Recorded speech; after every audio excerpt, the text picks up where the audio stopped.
తయారు చేస్తారు. అందులో ఒక శిక్ష సూచీపాదం. సూచీపాదం అంటే ఏంటంటే నీకు ముందుగా చెప్పే ఆత్మకి నాశనం ఉండదు. ఎలాంటి నువ్వు కాల్చినా కూడా అది కాలదు, పొడిచినా చావదు. అలాంటిది మరి ఆత్మకి పెయిన్ ఎలా తెలుస్తుంది? మరి పనిష్మెంట్ అంటే నొప్పి తెలియాలి కదా. పనిష్మెంట్ అంటే నొప్పి తెలిస్తేనే కదా పనిష్మెంట్ అనేది. నీకు కొడితే నొప్పి తెలియకపోతే నిన్ను ఎంత కొట్టినా సరే ఆహా నవ్వుతూ ఉంటారు కదా కదా. సో ఏం చేస్తారంటే ఆ ఆత్మని తీసుకెళ్ళి ఆల్రెడీ అక్కడ కొన్ని బాడీస్ పడి ఉంటాయి అన్నమాట. ఆల్రెడీ అవి నెత్తురోడుతూ ఉంటాయి, వాటికి గాయాలు ఉంటాయి, నెత్తురోడుతూ ఉంటాయి.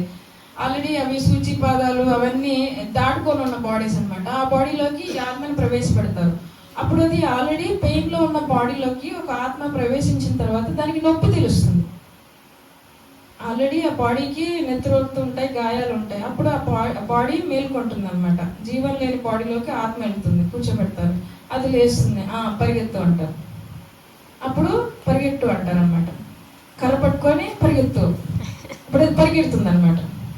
ఎమ్మబట్లు వెనకాల కుక్కల్ని వేసుకొని తరిమినట్టు తరుముతారు అనమాట. ఆ పరిగెడుతూ ఒక అడవిలాగా ఉంటుంది. ఆ అడవిలోకి ప్రవేశపెడతారనమాట. ఆ అడవిలో ఎలాంటి చెట్లు ఉంటాయంటే ముళ్ళ చెట్లు అనమాట. మనకి తుమ్మ చెట్లు, రాగి చెట్లు ఎలా ఉంటాయి, రాగి చెట్లు ముళ్ళతో ఉంటాయి కదా చెట్లు. అలాంటి సూదిగా ఇంత ముళ్ళు ఉంటాయి అనమాట. అలాంటి ముళ్ళతో నిండిన చెట్లు ఉంటాయి. ఆ అడవిలోకి పంపించేస్తారు, తరుముతారు అనమాట.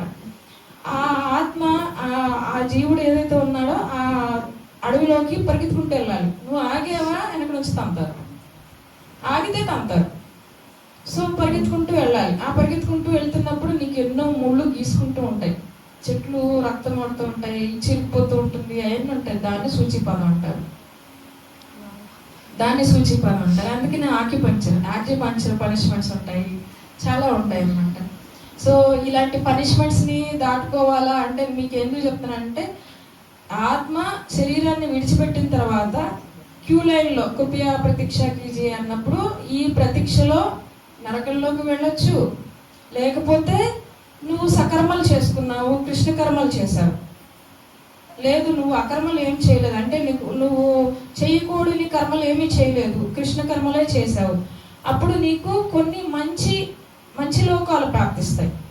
యమలోకం ఒకటే ఈ లోకం అని కాదు, మంచి లోకాలు కూడా ఉంటాయి. నువ్వు మంచి పనులు, దానం, ధర్మం, తపస్సు ఇవన్నీ చేసినప్పుడు నీకు ఎంతైతే ప్రాప్తి ఉందో ఆ లోకాలకి నిన్ను ఫలానా నిర్దిష్టమైన టైం వరకు, అంటే నీ బ్యాంక్ బ్యాలెన్స్ ₹1,00,000 ఉంటే ₹1,00,000 వరకు ఒక హాలిడే ప్యాకేజ్ ఇస్తారు. హాలిడే ప్యాకేజ్లో ఒక 10 రోజుల పాటు ఒక హాలిడే ప్యాకేజ్లో నీకు మంచి 5 స్టార్ హోటల్లో వసతి లభిస్తుంది, మంచి మీల్ ఇస్తారు. అలాగనమాట. మంచి కర్మలు చేశారంటే ఆ లోకంలో ఒక 100 సంవత్సరాలు, ఒక 500 సంవత్సరాల పాటు ఆ ఆత్మ వెళ్ళి మంచి భోగాల్ని ఆనందిస్తుంది. మళ్ళీ ఆ 100 సంవత్సరాల తర్వాత మళ్ళీ వచ్చేసిన తర్వాత మళ్ళీ నీ కర్మలను అనుసరించి ఒక దేహాన్ని ఇస్తారు, ఒక జన్మని ఇస్తారు అనమాట. ఆ జన్మలో మళ్ళీ కర్మాచరణ చేసుకొని మళ్ళీ లైఫ్ అండ్ డెత్ సైకిల్ అనేది ఉంటూనే ఉంటుంది. ఇది నిరంతరం ఈ సైకిల్ అనేది భ్రమణ జరుగుతూనే ఉంటుంది అనమాట. దీన్ని ఎస్కేప్, ఇది జన్మ మృత్యు జరా వ్యాధి అనమాట. అందుకే శంకరాచార్యులు చెప్తారు అనమాట, ఇది ఎప్పుడూ నిరంతరాయంగా ఉంటూనే ఉంటుంది. భజ గోవిందం గోవిందం భజ మూఢమతే. అంటే ఇది ఎప్పుడు జరుగుతూనే ఉంటుంది. దీని నుంచి తప్పించుకోవాలంటే ఓ మూఢమతి గోవిందుణ్ణి భజించు. అప్పుడు నువ్వు నిరంతరంగా ఈ తిరిగే సైకిల్ని తప్పించుకొని నువ్వు నా ధామానికి వస్తావు. అదే భాగవతం. భాగవతంలో చెప్పేది అదే అనమాట. ఆచార్యులు అందరూ మనకి చెప్పేది అదే అనమాట. బ్రహ్మ పాపం తను సృష్టించిన బ్రహ్మ మనకి ఇల్యూజన్స్, అంటే సృష్టించిన తర్వాత ఈ సృష్టిలో చాలా వరకు ఇల్యూజన్స్ ఇచ్చారనమాట. అంటే ఇప్పుడు ఒక శిశువు జన్మించేటప్పుడు కడుపులో ఉన్నప్పుడు నేను ఈ చీము, నెత్తురు, ఈ మలము, మూత్రము నిండిన ఈ అంధకారంలో నేను ఉండలేకపోతున్నాను, హరి నన్ను దయచేసి నన్ను విడిపించిన తర్వాత నేను నీ గురించే నిన్నే ధ్యానం చేస్తాను, నీ భక్తి చేస్తాను, నాకు ఇంకా మళ్ళీ ఈ సైకిల్ వద్దు, నాకు మళ్ళీ birth and death and rebirth and నాకు ఈ సైకిల్ వద్దు అని చెప్పేసి ఆత్మ వేడుకుంటుంది అనమాట.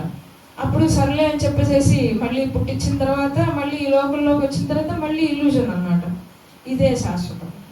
ఈమె నా తల్లి, ఈయన నా తండ్రి, ఈయన నా తమ్ముడు, అతను నా అన్న, ఈమె నా భార్య, ఇవన్నీ ఇల్యూషన్స్ ఉంటూ ఉంటాయి అన్నమాట. మళ్ళీ మళ్ళీ ఈ బర్త్ అండ్ డెత్ సైకిల్లో మళ్ళీ తిరుగుతూనే ఉంటారనమాట.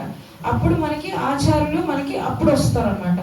ఇదంతా నిజం కాదు, ఇదంతా మాయ అని చెప్పేసి మనకి చెప్తూ ఉంటారనమాట. తెలుసుకున్నవాడు బాగుపడతాడు, తెలుసుకున్నవాడు మళ్ళీ పుడతాడు. సో ఇది జరుగుతుంది. మనకి భక్తులందరూ ఇదే చెప్తారు. ఇప్పుడు